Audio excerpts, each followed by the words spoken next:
Total ২৭ pound cake বানিয়েছি এক রাতে।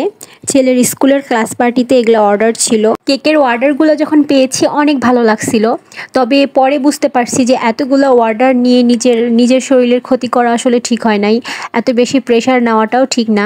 এই কেকগুলো যেহেতু একই জায়গায় যাবে, একই সময়ে যাবে, এই জন্য আমার মানে একটু প্রেশারটা বেশি হয়ে গেছিলো যে টাইমের মধ্যে কেকগুলো কমপ্লিট করতে পারবো কি না। তো আলহামদুলিল্লাহ আমি টাইমের মধ্যে সব কাজ কমপ্লিট করে ফেলছি। তারপরে আমার ছেলের যেহেতু ক্লাস পার্টি ছিল, আমাকে ওখানে ছেলেকে নিয়ে উপস্থিত থাকা লাগবে, এটাও একটা প্যারা ছিল। তো সবগুলা কেকেই সুন্দর মতো কমপ্লিট করতে পেরেছি এবং অনেকে আমাকে ভালো রিভিউও দিয়েছে ওই দিনই, যে অনেক ভালো হয়েছিল কেকগুলা। আর সবথেকে কষ্টের বিষয় হচ্ছে একেকজনের চয়েস এক এক রকম থাকে, একেকজনের ফ্লেভার চয়েসটাও এক এক রকম থাকে। তো কেউ চকলেট পছন্দ করে, কেউ ভ্যানিলা পছন্দ করে, একেকজনের এক এক রকম ডিজাইন আর কি। সবাই চাচ্ছে যে আমি এরকম ডিজাইন চাই, আরেকজন বলে আমি ওই রকম ডিজাইন চাই। তো এই জিনিসটা আমার কাছে অনেক বেশি কষ্টকর হয়ে গেছিলো যে সবার আসলে মন রক্ষা করতে আমার অনেক রকমের কালার মিক্সিং, অনেক রকম ডিজাইনের জন্য অনেক কিছু মাখানোও লাগছে। তো সাধারণত আমি দেখেছি যে কাউকে যদি কেকের অর্ডার করা হয় একই স্কুল থেকে, একই প্রতিষ্ঠান থেকে, তখন একই কালারের মধ্যে, একই ডিজাইনের মধ্যে সবাই করে দেয়। তো আমার ক্ষেত্রে আসলে বিষয়টা তা ছিল না। আমি এক একটা কেক এক এক রকম করে দিয়েছি এবং প্রত্যেকটা কেকের ডিজাইন ছিল আলাদা রকম। তো আমারও এরকম মাথায় ছিল যে একই জায়গায় যেহেতু কেকগুলো যাচ্ছে, সবগুলোর ডিজাইন একরকম হয়ে গেলে আসলে ভালো দেখাবে না।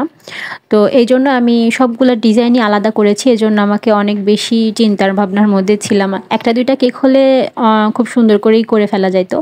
তো যেহেতু অনেকগুলো কেকের অর্ডার ছিল, তবে প্রত্যেকটা কেকের পিছনে আমি একদম সমানভাবে এফোর্ট দিছি যাতে প্রত্যেকটা কেক অনেক বেশি সুন্দর হয় এবং প্রত্যেকটা কেকের ফিনিশিং, টেস্ট, কালার, ডিজাইন সব কিছুর দিকে খেয়াল রেখে আমি প্রতিটা কেক করেছি। আমার যত কষ্টই হোক সবার যাতে পছন্দ হয়, মন রক্ষা হয়, সেই মতো করেই করেছি। অনেকেই আছে ডিজাইন এবং কালার সিলেক্ট করে দিয়েছে তাদের ক্লাসের পার্টির থিমের ওপরে, আবার অনেকে আছে যে বলছে আপনার মতো করে দিন। তো তারপরেও আমি সবগুলাই সুন্দর করে করেছি। যেমন এই কেকটা করতেছি, এটার কেউ আমাকে ডিজাইন সিলেক্ট করে দেয় নাই, আমি আমার মতো করে ডিজাইন করেছি। তারপরেও কিন্তু দেখেন আমি কিন্তু খুব সুন্দর করে ডিজাইনটা করে দিয়েছি।